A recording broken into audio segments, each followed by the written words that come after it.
hours look like here. We're still going to find this flooding rain, and then the rivers are still going to be responding to this rain even through the weekend. We now have a tropical depression. All that means is that it's losing the skeleton of its once tropical structure, but it doesn't need that to dump all of this heavy rain. That will continue. We have this outer band that has been producing tornado warnings all day in the eastern Carolinas, and then this rain stretches into Tennessee, even parts of eastern Missouri. With some of that flooding rain, the flood watches extend pretty far-reaching because of all of this rain. I want to point your attention to all of these white outline boxes. These are all of the flash flood emergencies in western North Carolina.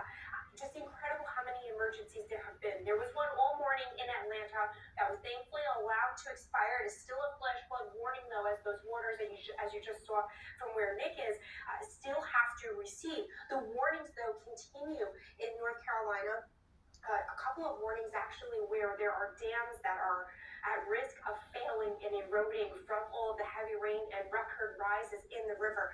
That's because this area here has seen more than a foot of rain. You can see this hot pink here near Asheville where we've had totals exceed 10 inches. This is a mountainous terrain, so there's really not anywhere for this water to go, which is why they're worried about landslides that we've already seen some reports of.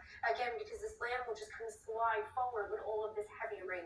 Still finding some gusts up to 40 miles per hour. Roanoke seeing some of these gusts, 37-mile-per-hour gusts, even in Cincinnati, as the winds continue to whip around with some of this heavy rain as well. Some of these totals have approached 30 inches in the mountains of North Carolina. Just incredible.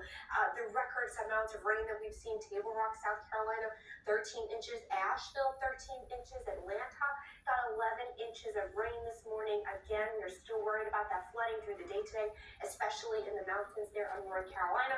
And as we go through the weekend, what's left of Helene will just continue to swirl over the Tennessee Valley. Brianna?